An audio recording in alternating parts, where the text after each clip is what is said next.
In a world where systems of oppression benefit some and discriminate others, allows for everything to remain the same no matter how much noise we make, we are here to provide some real behind-the-scenes conversations your marginalized peers are having. This is Secrets of the Silenced, or SOS, an amplification of marginalized voices, their unheard problems and unsung solutions. Before we introduce our guests, we are going to let you, our listeners, know what and why. We are going to investigate the positionalities of different folks that come from marginalized groups in society. What even is a positionality? Positionality is the social and political context that creates your identity in terms of age, country of origin, primary and first language, race, class, religion, gender, sexuality, affinities, and ability status. Oppression refers to a combination of prejudice and institutional power that creates a system that regularly and severely discriminates against some groups and benefits others.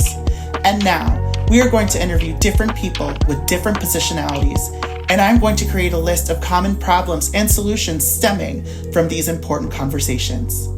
I have heard that all oppression is connected, and this podcast will give listeners an oral view of why that is.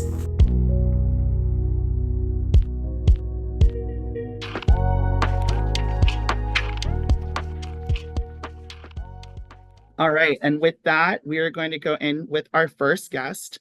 We are here to welcome Jorge Valls, who is a musician that has a passion for musical excellence and youth that led him to pursue a career in music education.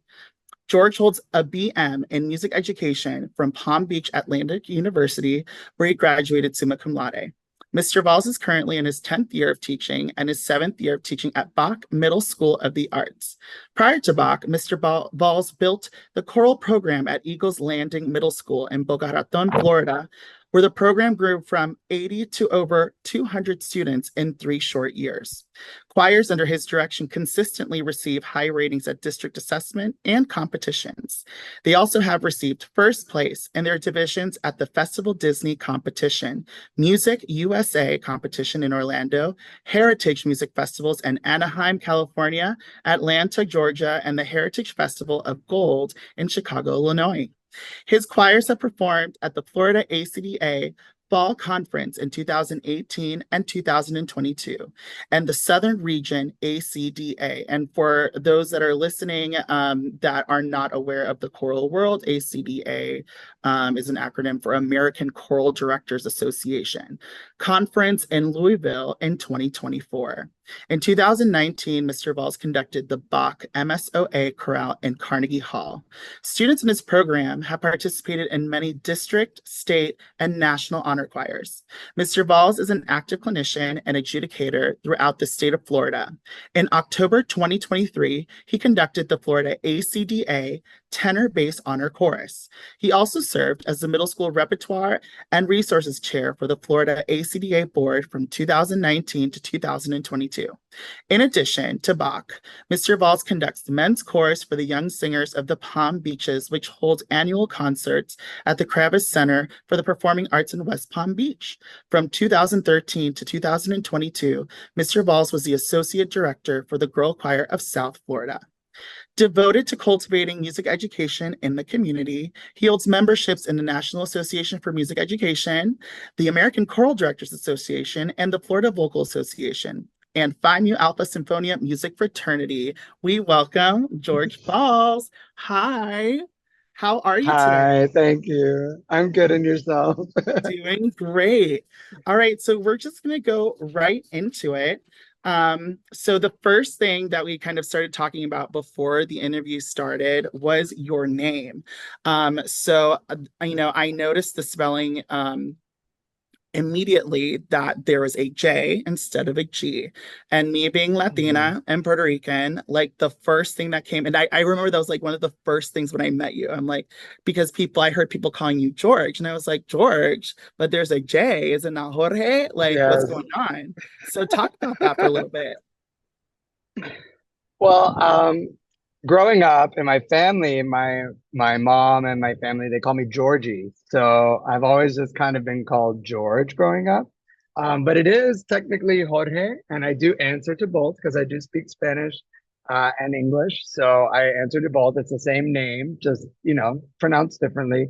So when people ask which one do you prefer, I honestly, it doesn't really matter to me because either way, it's the same name, just a different language. But most people just say George, and I think it's just because the way they pronounce it. Jorge would be how you say it, and a lot of people don't know really how to roll their R's very well, so they're always like Jorge, and instead of just hearing that, George is probably easier for them. So I'm open to either one, if that makes sense.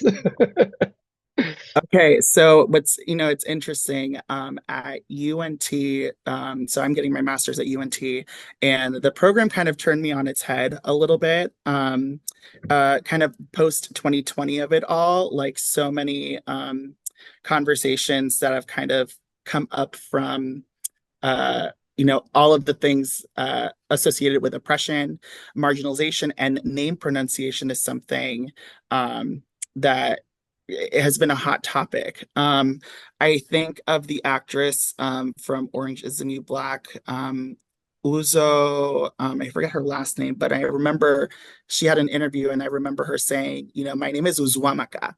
And I really wanted my mom to change it to Izzy or something that people, could pronounce. And I kind of like, as Right. as you were explaining that, you were like, well, people can't really roll their R's.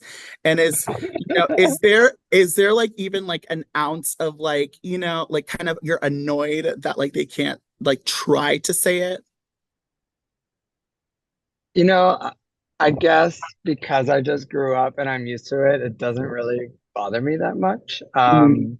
But I can see why it would bother someone who, if they wanted to be called, Jorge, and and people wouldn't try to at least make the effort. I actually really do appreciate the effort because it shows that someone cares. And, you know, like you asking me, which one is it? I appreciate that because you respect how I feel about my name. So when people do make that effort, it does show that hint of let me see what they want to be called, just thinking of the other person, which I don't think we do often in our society. Absolutely. And uh, you know, being someone that is of Latino, Latina, Latinx descent, like I don't know about you, but where I grew up, which was in Northern Virginia, um, there weren't a lot of people that were like me in choral spaces. So those two parts of music in my family social life and music that I went to school, doing was completely different. Was that kind of the Mhm. same for you? Do you feel like there were two kind of differing spaces, or did you feel like it was more all one and the same for you? But for me, I grew up in South Florida, which is very multicultural, diverse area. A lot of Hispanics too, actually. They say Miami is northern Cuba. Because you go to Miami and a lot of people they'll speak Spanish to you before they speak English. So, actually, um, but so I didn't really feel that way actually being Latin and growing up in my choir space and in my school because my school is very diverse and we had actually a big Spanish population in my chorus. Um, so as far as being Hispanic, I didn't really feel that. But me being a gay male, I think I felt that more than being Hispanic. So, and then, well, okay, so the students around you kind of you feel like reflected, a little bit of your identity. What about your teachers? Do you feel like you had teachers that were kind of on the same wavelength or similar enough in the sense of like you could identify with?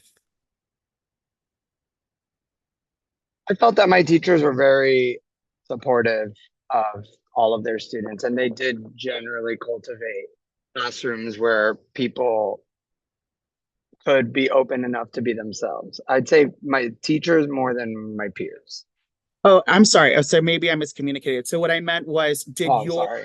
no, you're so fine. Did your te did your teachers look like you growing up? Like were they Oh, Yeah, that's what I meant. I'm sorry. yes. No, no, no, it's okay. Yes, I had some, yes, teachers that looked like me and things like that. That was more common. Awesome. Okay. So I'm now going to go into the questions. So the first one is, what is your positionality? And so I am going to go down the line like I will with every person, just to give our listeners a view of what positionality is. So this is George Valls or Jorge Valls' positionality. Name, Jorge Valls. Gender, male. Pronouns, he, him. Race, brown slash Latinx. Five, ethnicity, cultural background, Cuban and Lebanese. Six, marital status, single. Height, 5'7". Eight, mental illness, some anxiety. Nine, disabilities, asthmatic. 10, romantic affinity, gay. Dash into masculine presenting people. 11, class, middle slash upper middle class. Number 12, first language, Spanish. 13, age, 33. 14, level of education, bachelor's. 15, primary language, English. 16, religious affiliation, culturally Catholic, currently non-denominational.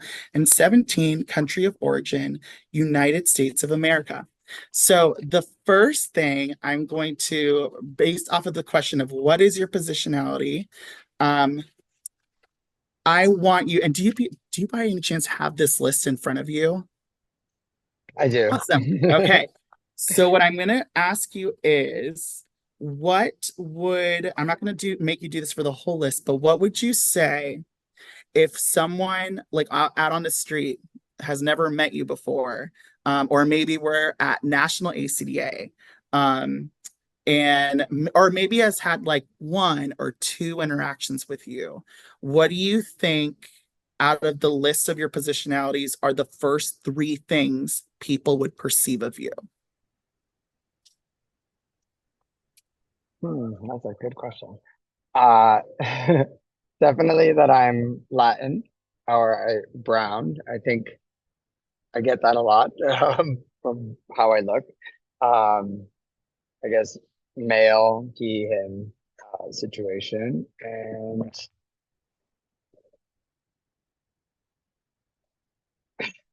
sorry. And the third one, I'm not really sure. Um,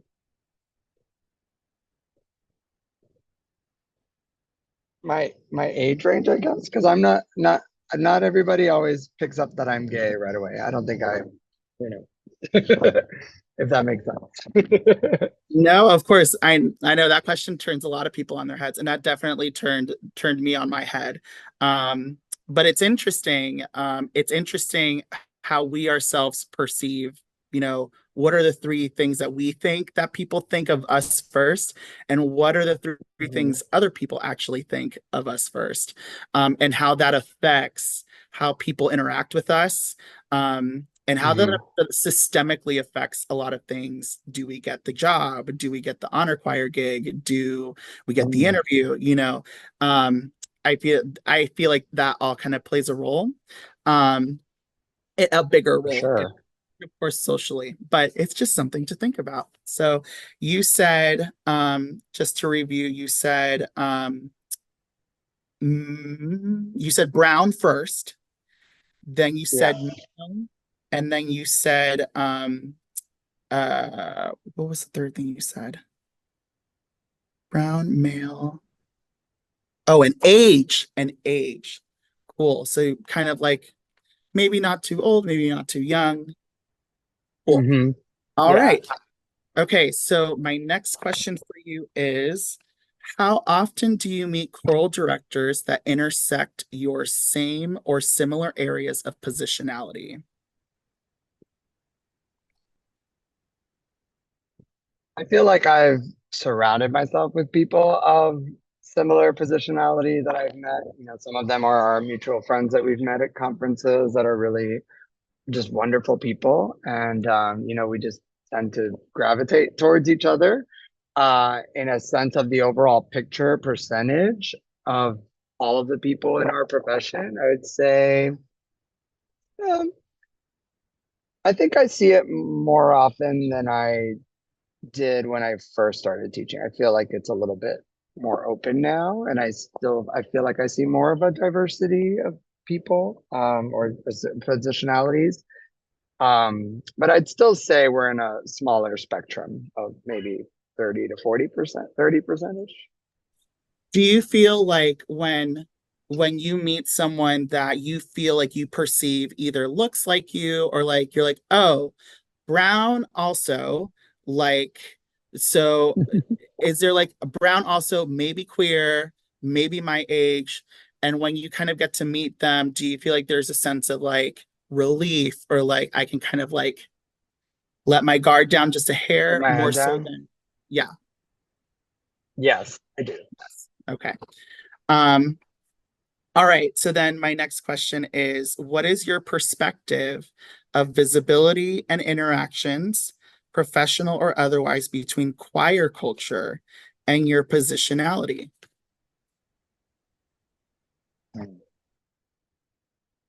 I choir culture in general, or can I kind of say like in my state? Because I feel like in my state things have really changed. I would I was purposely a little bit more broad with that question because I wanted you to Okay. just tackle, I want to see where your mind goes. Okay. So I would say our visibility and interactions, and I'd say more on my state level because that's where I've done most of my things. Being a teacher in Florida, not so much with the brown and anything like that, where I feel like I have issues with, but with the don't laws and talking about, my preference with my students or in my choral community, I feel like it's something that I can't really say, or come out and talk about because of the don't say gay laws in my state. And so I feel this kind of, fear, I guess, with oh, he's a gay teacher and he's going to groom kids to be like him, because that is a talk about what's happening in our state and in our classrooms. And so it almost puts you in a place where in my choral classroom, I can't really 100% be myself, if that makes sense. And it's kind of felt that way a little bit with my job in choir world and teaching. Does that answer your question, or do I need to go a different route? No, no, no. That was great. So I'm gonna tangent off of that. So your own students, like do your own students know that you're gay? I've never said anything to them because I have a fear of someone saying, "Oh, you're grooming kids to be gay." I think my kids can maybe figure it out with my my word choices sometimes, like yeah, like just the way that I am. I'm sure they could figure it out, and I don't feel, if anyone ever asked me, I think I'd be honest and just say it. I'm not hiding anything, but it's just a more of I don't really talk about it because I don't want to get in trouble, if that makes sense. I have parents that I've gone trips with that they know I have a partner, they know I'm gay, but when I'm in my actual classroom, I kind of stray away from that because I'm not sure where it can go, fortunately. Uh, do I create a space that's safe for my students who are gay? I walk around it, like my students this year, we did True Colors and talking about who they are and don't be afraid to be who you are. And so I try to cultivate a classroom where people can feel accepted and talk about themselves, but I necessarily don't say my part just because I'm afraid of the laws in my state. If we didn't have that, I think I'd be a little bit more open to just woohoo, if that makes sense. So I did see that performance at Southern Division, which was so immaculate, so good, chef's kiss. Um Thank you. uh and I remember True Colors, and I think you had a transition where you had a middle school boy go up and he spoke. Hmm. Hmm. And I've actually had quite a few conversations with other people about that. And I'm like, you know, you don't typically hear middle schoolers talk like that. Like middle schoolers, period. I don't know in your experience or if they're just built different at Bach, but like where I'm at, like they can barely like they're just so like I want to keep to myself, initially, Mhm. Right. like so do you feel like a lot of your students are able to kind of be that vulnerable as he was? I, so I didn't just happen like that where he wrote that. I've had many discussions with my kids about just the world we live in today. And like I said, I kind of tiptoe around it. I don't tell them that I'm gay, but I tell them that, I have felt times where I cannot be myself, and it's sad to restrict who you are in time, because then how can we truly be ourselves? And we should also accept other people for who they are. And so I've had a lot of conversations with kids about things like that in class and how we can make each other feel better. And I find different quotes that I love to share with them, or different poems. So all of that sparks just some thought, I think. And then I've had them actually, I got those responses by them writing anonymously on a paper. And I said, just share a time where you didn't feel like you could be yourself. A lot of them were more capable of, I mean, they blew me away with their responses. And I think sometimes if we kind of preface things and then you just let them feel comfortable enough because you've expressed something, I didn't specifically say I was gay, but I expressed how I've experienced something, then I think it opens up for them to be more vulnerable. And they usually say a lot of really good things. I mean, his was very polished, and I'm like, wow, this is stunning. But I've got a lot of answers like that too. And I think middle schoolers can surprise us more than we know. Oh, I 1000% agree.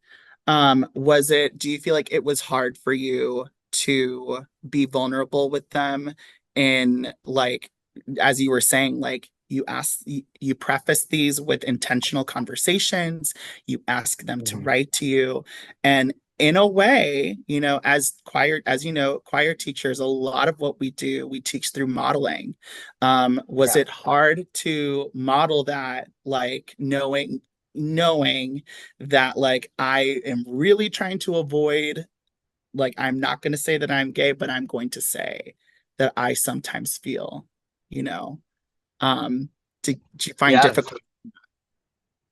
No, yes, wholeheartedly. I mean, there were moments where I've said, you know what, I'm just gonna say it. And then I'm like, I don't know if there's gonna be repercussions of this. I don't want to tie into that. And so I just kind of I worked around it. But there were times where I really struggled with how do I really want to say this, and I made it clear by that. And I think, they even see me tear up sometimes when I talk about it, because it is emotional. It is sad that we have to do this, and or that we feel this way being marginalized. And it's not even just being gay. It could be, some of those kids, they shared some things like a kid was German, and he felt like every time he mentions that he's German, people try to throw a Nazi thing at them. It's just, you see so many different avenues of marginalized people and marginalized things, and what others experience. And so it's not just the gay thing. That was my personal connection to that. But, when you really see what other people do, yeah, it's Yeah, it's hard to interesting. I talk about think it sometimes. yes, and I think that students can read between the lines really, really well. And I think yours did a Mm, beautiful job of that, as they modeled that at your performance. Um, thank you. so I guess, and then in tangenting that with what is your perspective of visibility and interactions, professional and otherwise, between choir culture and positionality? I guess right here, I kind of mentioned perspective of visibility. So like when you go to conferences, you had Mhm. mentioned that um, that you do see yourself at a lot of points, especially with peers. And the word peer is important here because I agree Mm, with you.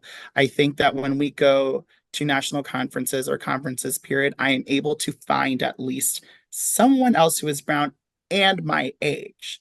But how often do you feel like you see someone in our field at a conference who might have notoriety, um, uh, you someone honorable who Hmm. looks quote unquote honorable, whatever that means.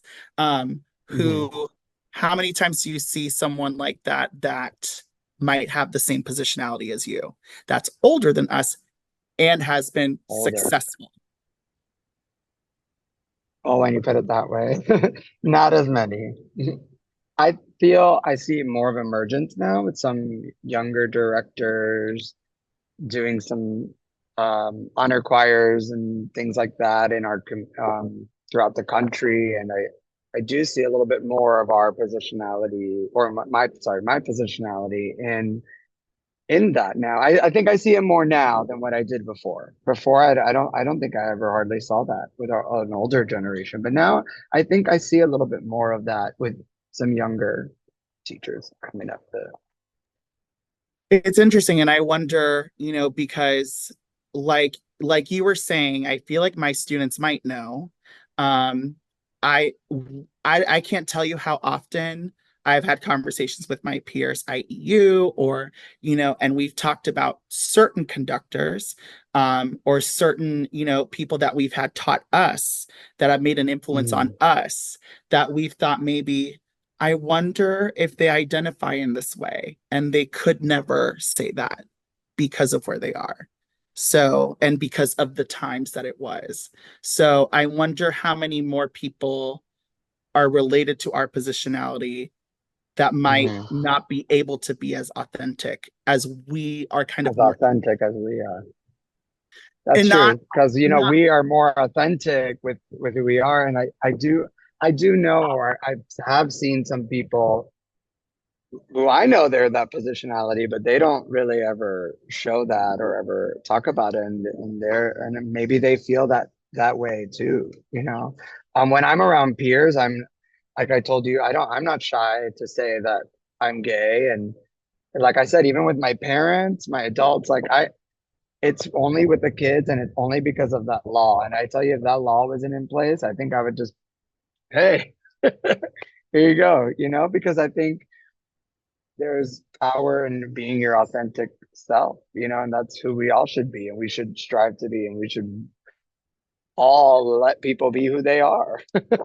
and I don't say that with judgment. I Hmm. don't blame anyone who, especially those, I'm trying to be more forgiving with those that are older, and that stems to a lot of bigger conversations. People in my family that are older, Hmm. it's a different time. A That's different for time. forgiveness, but forgiveness is hard. That's a conversation for a different day, but it's Hmm. hard. And obviously we like kind of where certain things are going. But I do think it's sad that, we can see who our predecessors were. We know because kids are smart, and perceptive, and we were once kids. So anyways, moving on. um Describe an experience where you were asked for your input on your positionality within choral spaces and felt gaslit or dismissed. Um, Again, I'm leaving that pretty broad. Well, sorry, I'm trying to think of that one. Um, I I haven't really felt dismissed per se, when it comes to talking with my peers about things. Where I say I feel dismissed would be with the laws that are in place, like I was telling you earlier, how I have to tiptoe around who I am with my own students. Like we just said in the last question, and it just got me thinking, so I just kind of have to say this. Um, you know how we're talking about older generation and their fear of not being able to be who themselves. And we see it with some younger directors now that it's a little bit more, it's more okay, it's more visible. But with a law like this in place where I feel like I can't be myself 100% with my students, what are my students going to think of me when they're older and they saw that I couldn't talk about myself? It's almost like we're backtracking, and it's almost like I'm having to be like those older peers where the kids don't really know, I don't ever say it, and I'm thinking about that now and I'm like, I don't want that to happen. I don't want that to happen for our future youth, because then we show them that it's not okay, and then that's where where I guess I feel gaslighted or dismissed because I can't truly be myself, if that makes sense. I mean, I definitely think that way. Like, I don't know, when you think of, you totally like nailed it there. And what are we showing our kids now, in within our own caution? But the reality is sometimes we do need to be cautious, and it's kind of a reality check to how things kind of still are. Like, are things better? Yes. But where are things where they need to be? And if I'm still not getting hired for certain honor choir gigs because these portions of Florida or these portions of the United States are like, queer anything, gay anything, brown anything, no. Like, um, then we have work to do, you know? We Um, do.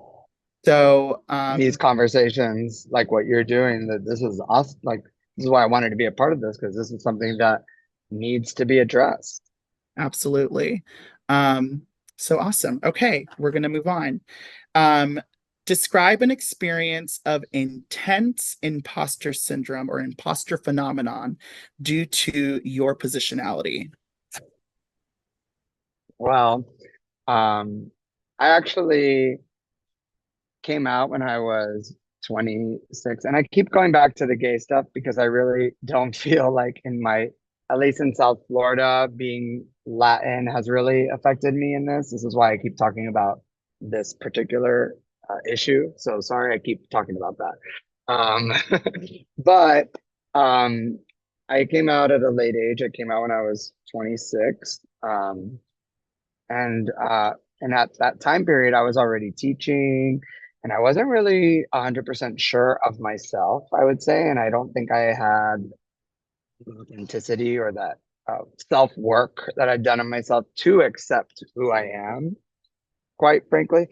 And I think at that time, my first few years of teaching, if I can go back, I would just change so much because I felt like I needed to act like a straight male chorus teacher. I felt like I had to be that way for my students to like me because I was afraid of who I was as a person. And I'm sad to even think that I would do such a thing, but it's part of that, I would say, imposter phenomenon where you don't feel like you can 100% be yourself and you kind of have to put on a facade. And I did that for several years. And I would say wasn't, I look back at that and I wish I could change that. But it's part of learning and growing, and I think that would be an imposter phenomenon that I have experienced.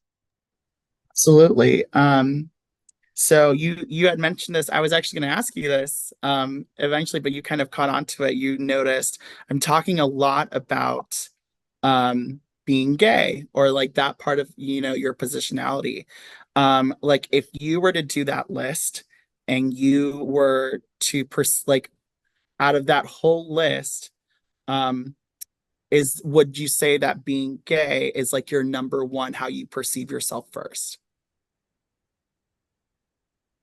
Out of that whole list, it'd be one of my top three. It wouldn't be my number one, but it'd be my top three. What would your number one be? Hmm. I think I take pride in my Latinness. So my Latin male, and I'm gay.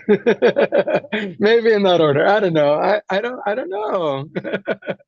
So you take pride in your That's Latin. kind of a hard question. You I take take pride in being gay too. No, I take pride in being gay. no, no, no. I totally. It's not saying that you're not.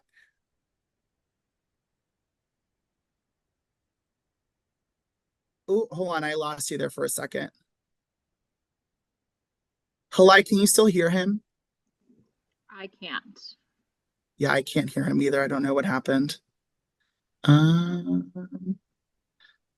It might be like an AirPod thing. oh, an AirPod thing. Um, Jorge, if you can maybe disconnect from your AirPods and see if maybe, or maybe they're running out of battery. Yeah.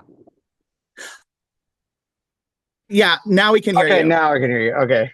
All right, say all that again. Sorry. No, you're fine. Okay. Uh, I think it's hard to pick one first. Now that I think about it, because I mean, I am gay, I am a male, I am Latin, I am those things, and I think to put one before the other, I don't But know. but would you say that being gay causes you the most problems? Oh, yes. Okay. And And then I and that's a society issue that I of know. course, yeah. Yeah, Yeah. yeah. And then you had mentioned um st- yep. Okay. Oh, and then the so you were saying you were trying to emulate a straight male. Do you think that when you say straight male, do you mean you were trying to present quote unquote more masculine than you are, um, keeping certain feminine qualities at bay? Yes, exactly that. Okay. Like the way I speak now, where I just be like, yes, or, I would be ashamed or not ashamed. I would just be a little more reserved. I wouldn't, I'd be just a little more uptight. Or, I dance a lot. I move like, or this in my hands. I would just be more like, It's there was it's something sad. It's so sad to even think that, but it's part no of, there was something on yeah. my reels the other day where it was like another podcast interview and um it was a gay man, it was a white gay man, and he was saying, I was made fun of for being feminine, so you hate women.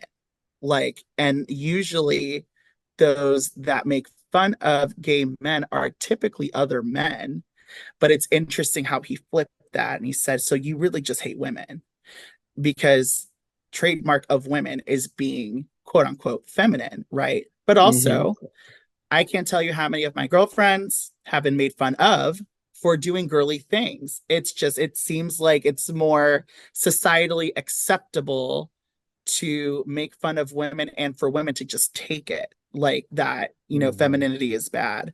And then for us, in queer culture, and specifically if you were assigned male at birth, um, like to be gay is automatically a feminine thing, though those two things aren't always one and the same.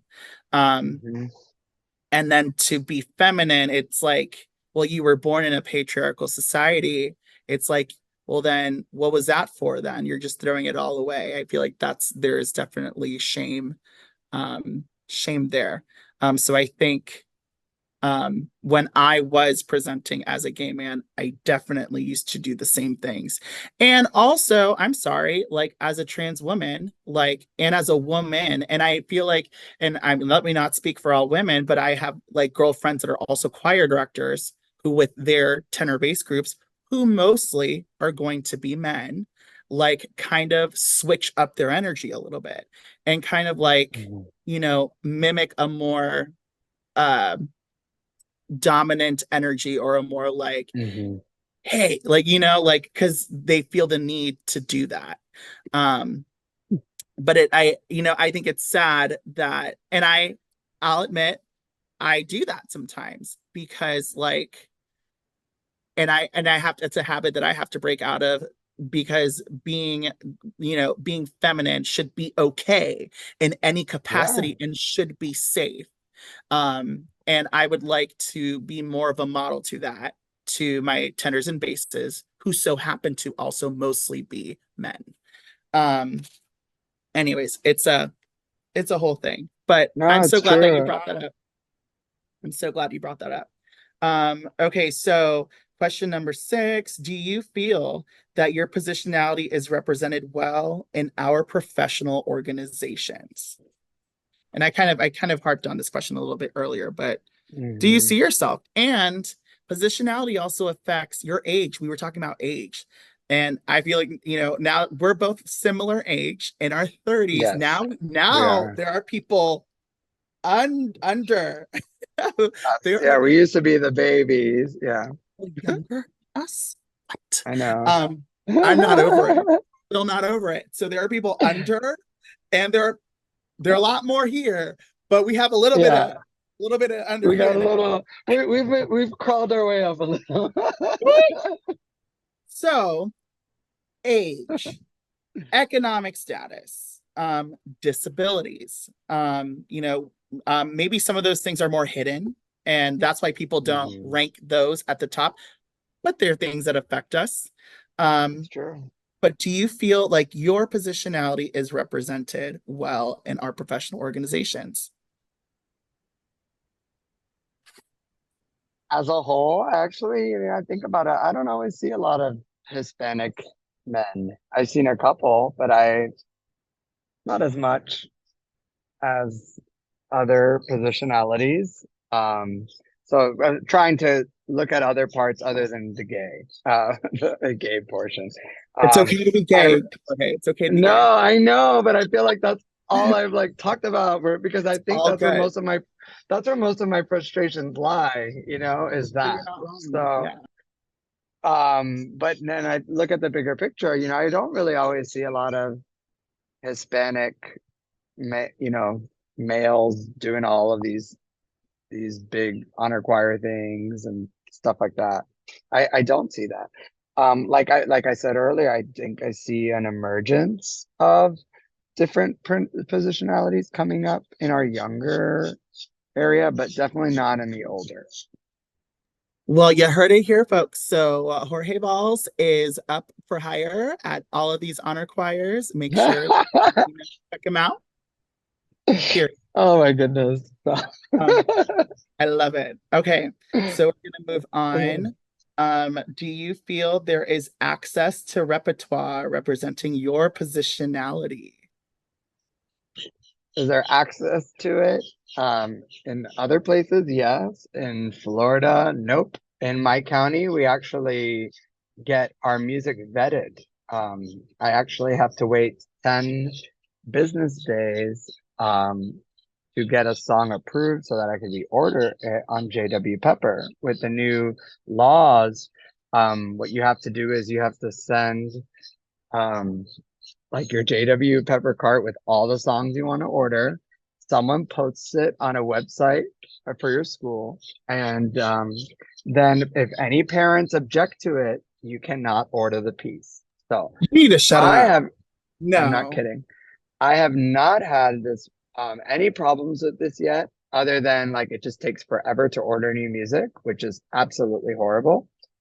But I do know of other teachers in my county where someone didn't quite agree with the song that they were ordering, and so they were unable to order it.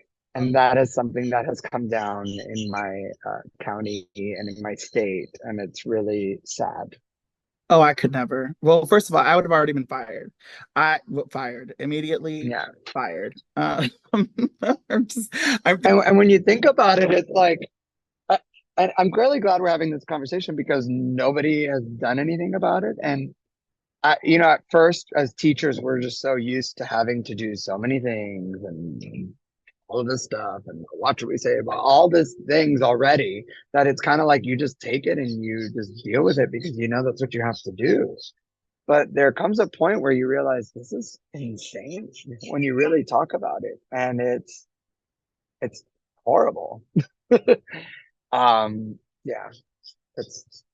Oh my goodness. I had no idea it was like that. And I just I'm thinking about my stuff. I'm thinking about some of my peers, the emergence of protest pieces that have come up. And guess what? Our kids love them because it's real. They want, yeah. Yep. because it's real. And like the kids where I live, I have a lot of brown kids from the difference is because we're not in Florida, they're not all Latino or Latinx, but they're from Mhm. different places. So like, um, I don't know. We could never, and I'm just thinking about J.W. Pepper, first of all, like how many arrangements of Hispanic music, of brown people music are there out there where the arranger is white and really has like no business really arranging That's something. true. Um, That's very true. and yet those are the only pieces that I'm sure you might be able to do for anything, MPA, adjudication. So it's interesting. Okay, so you said, and it's funny in when you answer this, you said, in my state, no. I was like, okay, Well, and, it's true. Yeah. but you feel like there's access in other places, and I do feel like the access is getting better. It's just that I think that there are more composers and arrangers of color or that are Black, Brown, Indigenous, Asian, and queer. But what is the point if if our systems only allow also certain vendors? But in Florida, you can only, my God, you have to do so much. Okay. And I was gonna tell you, yeah, I mean, I think you really have to do the research sometimes and find some of these other composers because it's not on the top 20 list of, JW Pepper or, some of these publishers specific, not just JW Pepper, just in general.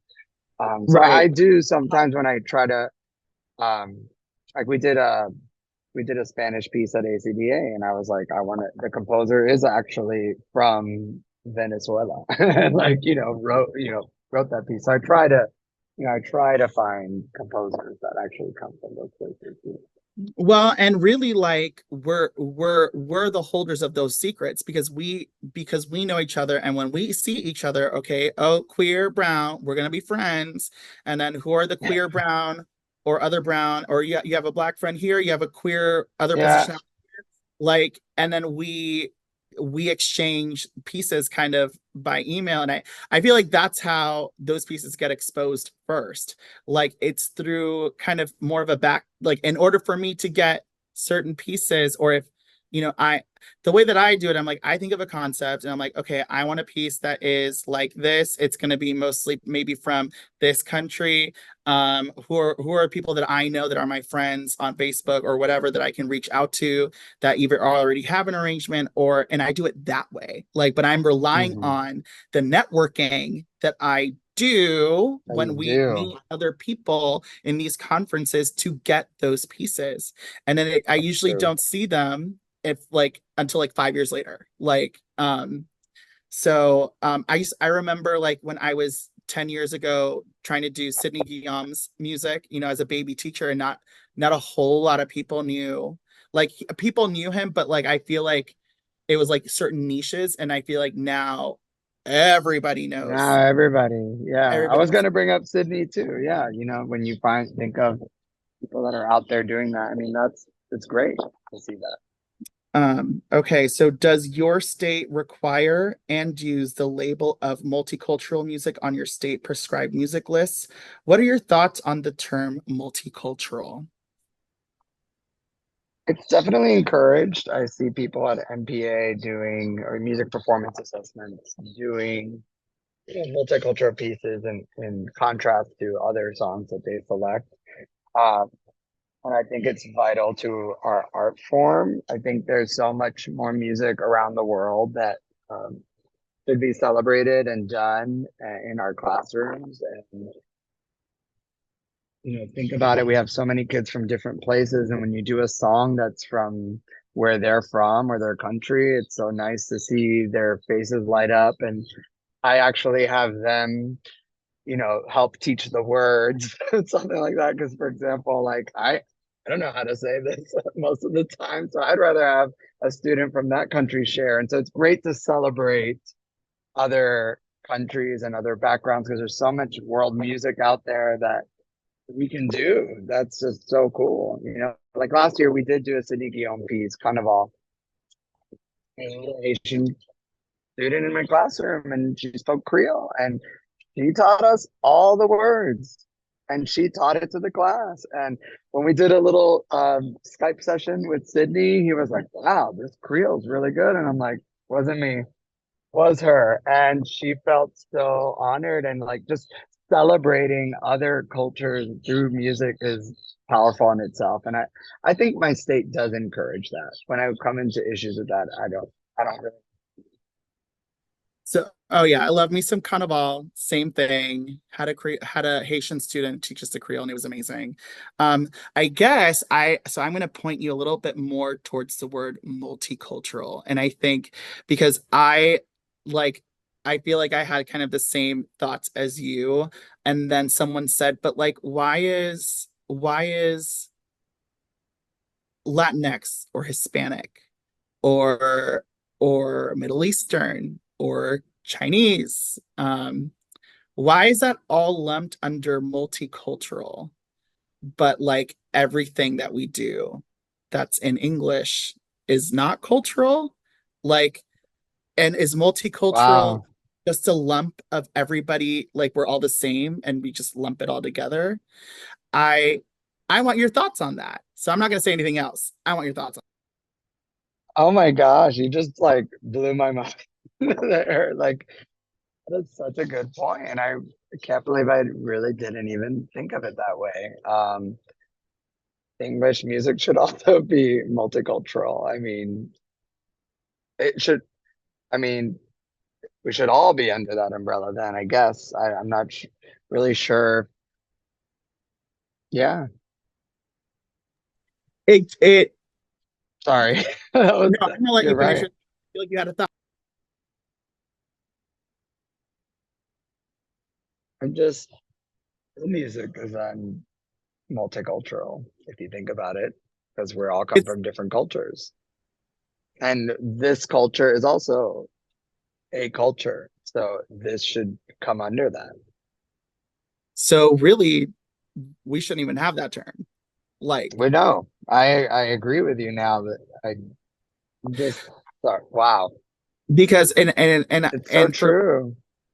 how often in professional organizations such as ACDA, NAFME, etc., or your state MEA, there's always a position that is like you're gonna be the multicultural la la la la la, whatever, and they ask the first brown person or black person or Hispanic person to be the head of all of the cultures. Like I don't know anything about like Really, I I don't know. I don't know anything about the Lebanese people. I don't know the Chinese. I don't know.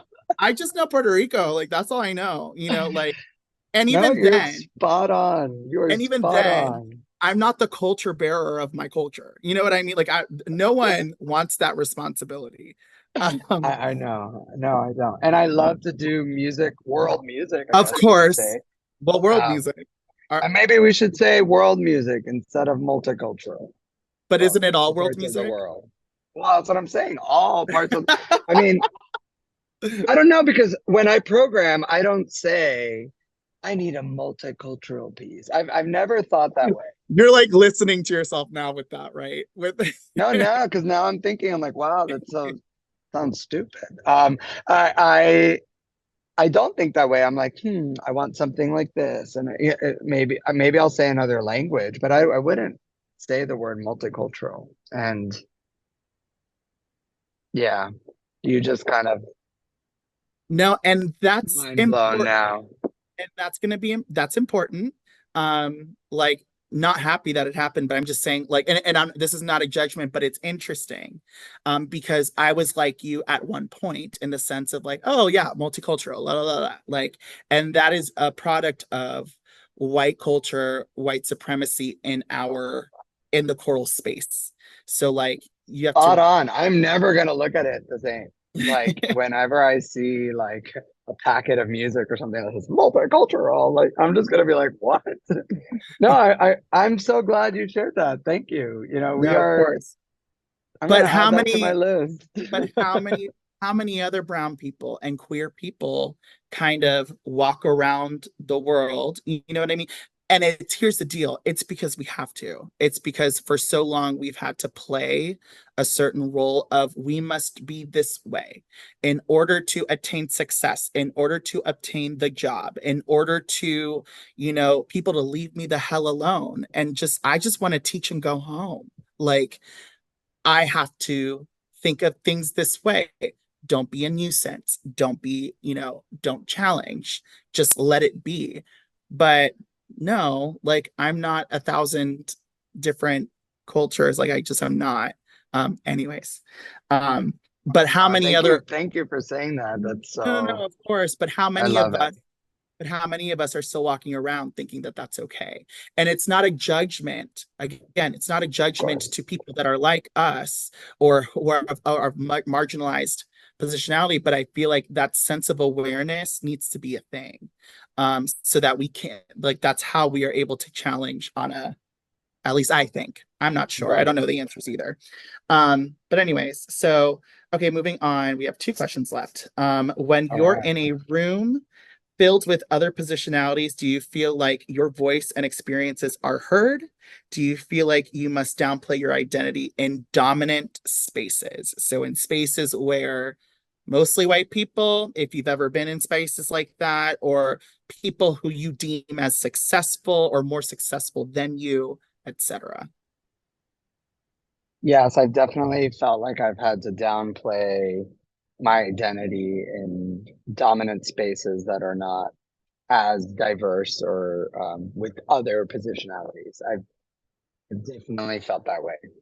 Even if I didn't change my actions too much, I might have felt it more. And it's a little sense of uncomfortable. And where could you give an example? It doesn't have to be a full-on experience, but could you give an example of a place, of a time, of of an environment where you felt that way? I would say in conferences, it's not just in a whole conference, but more when you walk to certain places and you are in pods of professional people and you go and you say hi to a pod or you're dragged along by another colleague, and in that pod is this majority of the space. I have felt that way in a situation like that, not in a conference as a whole maybe, but in certain spaces of those conferences when you're surrounded by just maybe that type of people. I have felt that way. And how would you, I'm going to now go back in time for a second. How did you feel in your undergraduate experience? Did you feel like you had to also downplay your identity? And could you describe your experience in undergrad? I definitely did because I went to a private Christian university. Palm Beach Atlantic University is a private Christian school, and they really didn't encourage anybody being gay. And I believe, don't quote me, I don't know the exact rules on this, but I remember that if you were known as gay or something like that, I think you had to meet with someone. I'm not sure the exact rules, but I do know that I definitely felt that way, and it was predominantly white um, environment, heavy Christian environment, and I really did not feel comfortable ever being gay. And at that time, I wasn't even out. I think that's part of the reason I also suppressed who I was, because I didn't feel like it was accepted. Who who who did you student teach with after you graduated or when you were about to graduate? I student taught with Liz Phillips. She taught at Okehele Middle School, and and she taught in South Florida for many years. Now she's up in the Panhandle. But she was an amazing person to learn from and work with, and I learned so many wonderful things. And I felt supported by her always. I still Awesome. am supported by her. She texts me all the time whenever there's like a big thing, like I'm thinking about you. And she was at ACDA, and she's amazing. So I'm so blessed to have had that support. I love that. And going back in time a little bit again, in your undergrad, what were the positionalities of your professors? And primarily like, did you do music ed? I'm assuming. I did music ed, and predominantly everybody was older, white, male. Okay, everybody. So Hands conducting. down. Yep. Wow. And now Okay. I look back at all of that and I'm like, wow, I grew up in that space, and a lot of other things were not celebrated, and it was very closed off. And I guess, you move on, and maybe that's why I never really felt like I could be myself until I was out of that and really come into my own space and learn how to teach, and then learn to love, be okay Yeah. with that. Oh my gosh. Um, That's so and fun. Thank you for bringing this up, by the way, because I never talk about it. It's almost like something that you just kind of like, okay, that was another time. But it's important to talk about, think of that. within our, Because if we digress to that, like now with these rules in my state, maybe there are other kids who felt like me who can't be themselves. And that's why I try to create an environment where they can feel that way, even if I'm not allowed to say so. yeah, within my own personal experiences, I've always thought, looking back sometimes is important. History is important. We have to Mhm. sometimes we don't realize things when they're happening in the moment. Um, hindsight is 2020. For sure. So um and then this is my last question for you, and this might be going to a little bit of a tangent, but that's okay. Because Mhm. this is probably the most important part of this interview. And it all is important, but here comes the solutions. If given the opportunity to be in a space where you have the power to change the ways of the dominant culture, what would you say? And this is brought on purpose. I am giving you the magic wand. If you could change things and make it the way it should be, what would you do? What would you say?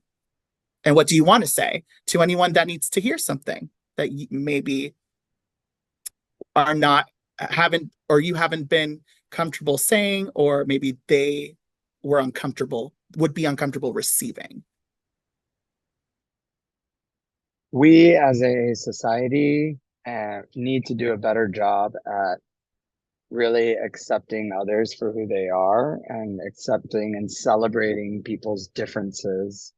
I feel that some people in power get caught up with maybe some political things or personal religious views or things like that, and then they don't realize the repercussions of their actions and their decisions that they make, and how it doesn't just affect those here, it affects the future and our future generations and how people think of themselves and how people learn to be who they are. Because think about what we're doing in our profession. We're teaching people to be people. We're not just music teachers. We're teaching people to be decent human beings. And if we can't fully be authentic ourselves as educators, how can we teach others to be their authentic self? And there is a problem if people are growing up and they have to feel like they have to tiptoe around these things. It's not pushing an agenda.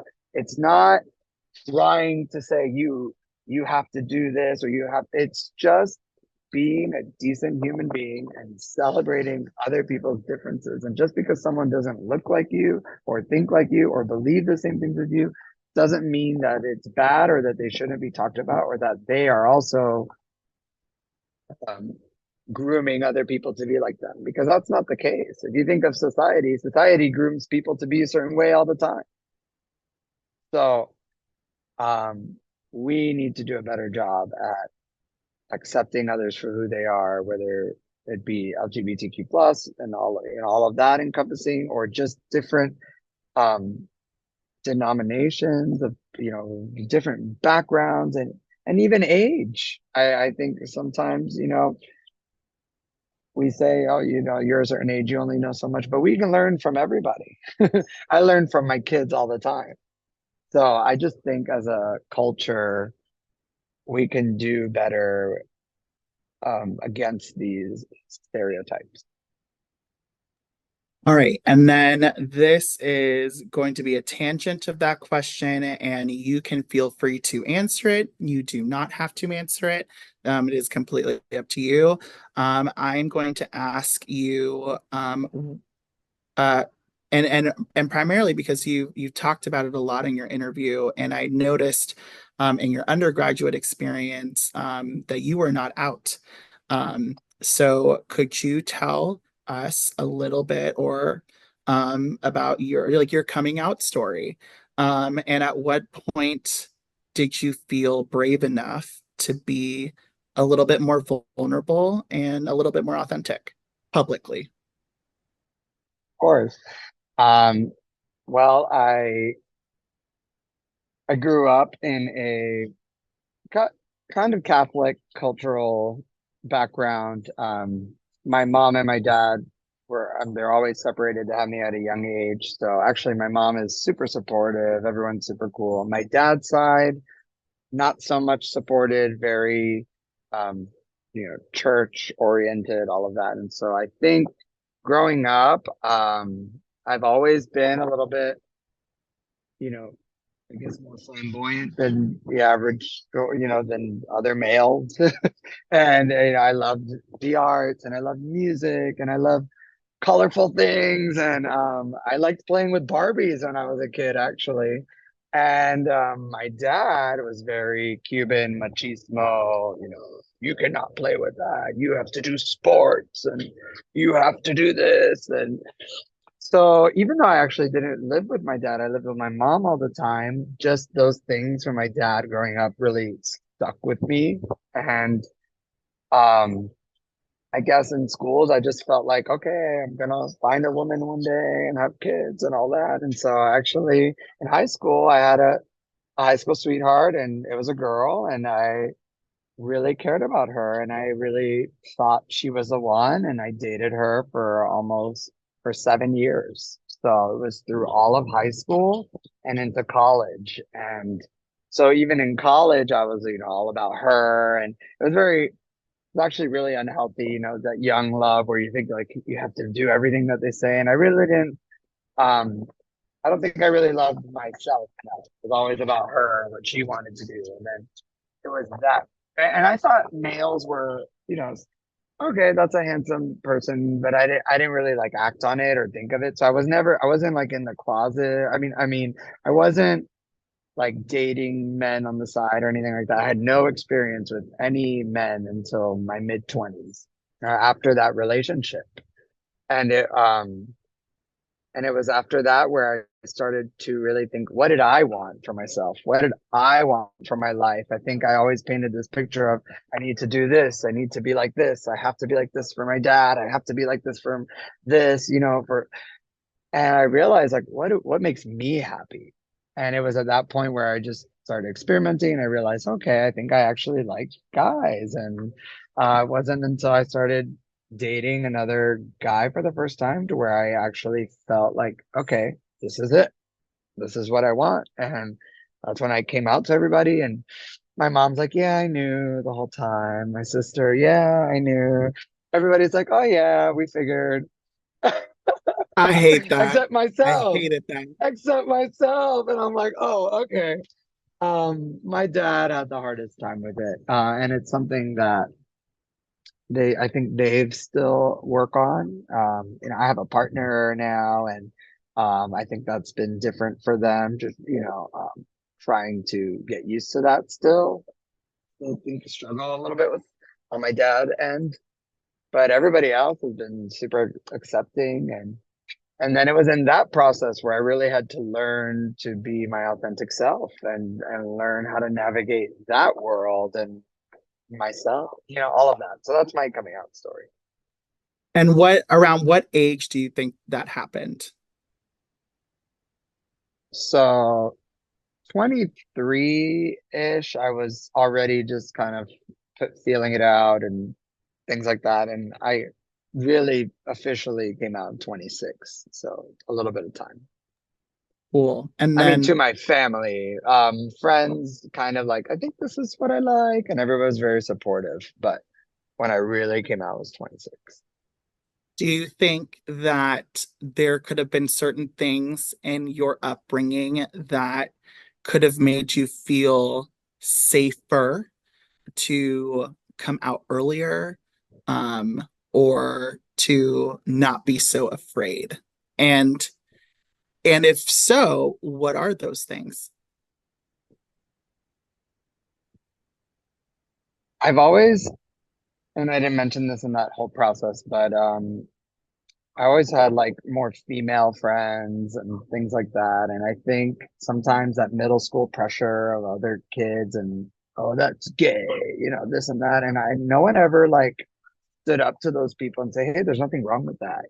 So I internalized that peer pressure of like, oh, no, I don't know if that's okay. Like, I don't think I ever felt really, truly comfortable with that. And I think I wish if I had seen a teacher or something, hey, stop that or something, I think I would have accepted that more. Or maybe I didn't have such a heavy influence on my dad's side to have to be a certain way. Maybe I would have come out earlier. Maybe I would have come to realize, maybe I didn't have to feel like I had to suppress that, because I think those things led me to feel that I had to be a certain way. So you needed a Mr. Valls for you. Yeah. Yeah.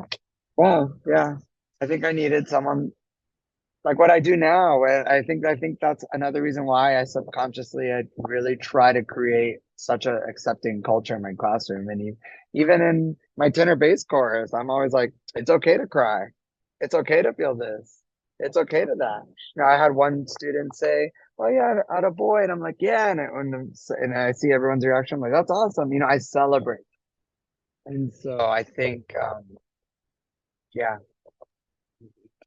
So representation, we need to see more of ourselves. We need to see more of ourselves as teachers. We need to see more of ourselves as professors, as conductors, all of the above, in order for people, and this goes across any positionality, so that people can just be like, we all just want to be. And then why did you pick choral music? Why did you go into this? So it's funny, I've always been in the arts. Like I love singing, acting, dancing. And in middle school, I did more like musical theater things. And then my high school choir experience, I just loved it. I was that chorus nerd that I was like, I love choir music. I love Eric Whitacre. Like when you're a kid and you're like, I want to do this. Yeah. I was not I an just Eric love the I was like, he's mid. Well, I was But we were all nerdy, basic, all nerdy about it. Yeah. All nerdy, like, oh, I love harmony, and and I just love the community aspect. And I had a really great choir teacher. Sean Patrick Davis was my teacher, and I just thought that he really cultivated a good community, and he gave leadership opportunities. So I think he saw my passion for this, and he would always tell me, hey, why don't you do this and that? And so I had like an officer position, and by the time I was a senior, I'm like, I want to like do this. Like I felt like it was my calling. I just loved it. And he made me the president, and I was able to like warm up the choir. I learned how to plan trips and things like that because he gave me those leadership opportunities. And I think that really helped me want to become a teacher. Awesome. And you just love choir music, and that's it, period. Oh my gosh. Well, Jorge, George, Mr. Valls, that is our interview. Thank you so much for this. This was so cool. It was such a joy to get to know you a little bit more. Yes. And I can't wait to reconnect again. All right, folks with an X, thank you so much for sticking with me through this interview. Until next time, here on SOS.